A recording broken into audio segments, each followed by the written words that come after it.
Assalamualaikum warahmatullahi wabarakatuh. Perkenalkan, saya Lara Putri Agustin, BP 1810931014, di mana pada saat ini saya akan melakukan presentasi mengenai bab 3, tugas metodologi penelitian dengan judul pengembangan produk meja belajar lipat dengan metode Collective Function Deployment. Yang pertama, pada 3 metodologi penelitian ini terdapat beberapa poin, di antaranya yaitu mengenai objek penelitian, lalu ada studi lapangan, ada studi literatur, ada poin mengenai pemilihan metode, ada poin mengenai pengumpulan data, pengolahan data, lalu ada teknik analisis data, dan yang terakhir yaitu penutup. Baiklah, yang pertama mengenai objek penelitian. Objek penelitian yang digunakan pada penelitian ini adalah orang-orang yang menggunakan meja belajar lipat, khususnya mahasiswa, di Kota Padang, Sumatera Barat. Dengan studi lapangan, di mana langkah yang akan kita lakukan pertama kali yaitu melihat permasalahan-permasalahan atau kendala-kendala oleh pengguna meja belajar lipat saat menggunakan meja belajar lipat atau produk ini. Di mana pada studi lapangan ini kita akan melakukan penyebaran angket dan kuesioner untuk melihat kendala-kendala yang dibutuhkan atau melihat kebutuhan konsumen mengenai produk ini. Lalu terdapat studi literatur di mana kita akan melakukan pencarian referensi pada buku, jurnal, dan artikel tentang desain, ergonomi, serta quality function deployment.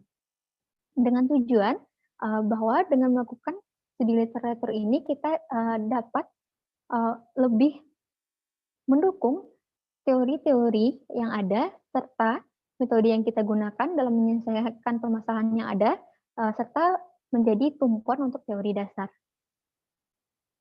Selanjutnya yaitu mengenai poin pemilihan metode.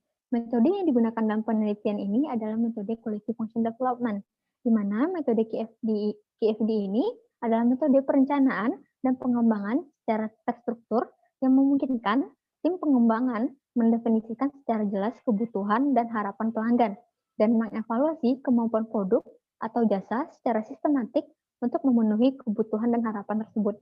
Metode KFD ini juga merupakan satu cara untuk memenuhi kebutuhan konsumen, di mana dari data kebutuhan konsumen yang telah kita dapatkan tadi, kita akan melakukan teknis untuk menyiapkan produk atau jasa sesuai dengan apa yang diminta oleh konsumen. Selanjutnya mengenai pengumpulan data.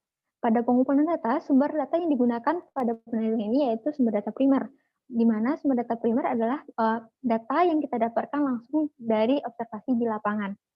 Dengan cara pertama yaitu melakukan wawancara kepada pengguna produk, lalu kita melakukan observasi mengenai desain produk di pasaran, lalu kita akan melakukan menyebarkan beberapa angket atau kuesioner yang berisikan daftar pertanyaan tentang keinginan spesifikasi produk yang akan dibuat, ada kuesioner mengenai tingkat kepentingan spesifikasi produk, dan kuesioner perbandingan produk yang akan dikembangkan dengan produk pesaing lainnya.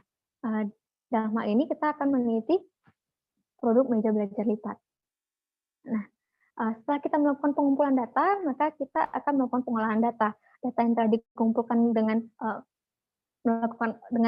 observasi, wawancara, dan kuesioner tadi akan dilakukan pengolahan dengan membuat host of quality atau HOQ-nya sebagai tahapan awal dari KFD untuk mendapatkan spesifikasi produk yang diinginkan oleh konsumen. Selanjutnya, setelah dilakukan pengolahan data, maka kita akan melakukan analisis data, di mana teknik analisis data yang digunakan dalam penelitian ini adalah analisis deskriptif, di mana di dalam penelitian ini akan menganalisis data berdasarkan jawaban dari pertanyaan kuesioner yang telah dijawab oleh responden. Kemudian data yang diperoleh akan dijelaskan oleh tabel dan diolah sehingga dapat membangun house of quality yang dapat menjadi rujukan untuk perusahaan yang dikemas dalam metode quality function deployment pada penelitian ini. Sehingga dari analisis data ini kita dapat mengetahui kebutuhan dari konsumen dan kita dapat melakukan pengembangan terhadap produk meja belajar lipat. Nah, teknik analisis deskriptif ini adalah teknik analisis yang menggambarkan dan mendeskripsikan dari data yang kita dapatkan tanpa menarik kesimpulan yang general atau umum. Yang terakhir yaitu mengenai penutup, di mana Di dalam penutup ini ada kesimpulan yang didasarkan pada hasil pengolahan data dan analisis yang dilakukan, lalu terdapat saran-saran untuk penelitian selanjutnya berdasarkan kekurangan dari penelitian ini, lalu kita dapat memberikan saran kepada pihak-pihak yang terkait.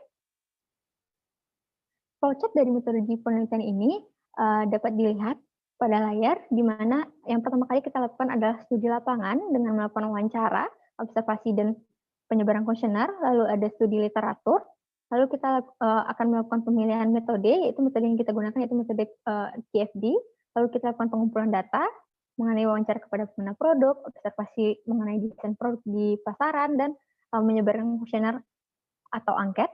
Lalu langkah selanjutnya kita melakukan pengolahan data, yaitu pembuatan house of quality sebagai tahap awal dari KFD. Yang terakhir, selanjutnya kita akan melakukan teks analisis data yang kita gunakan yaitu analisis deskriptif, dan yang terakhir yaitu penutup yang berisikan kesimpulan dan saran.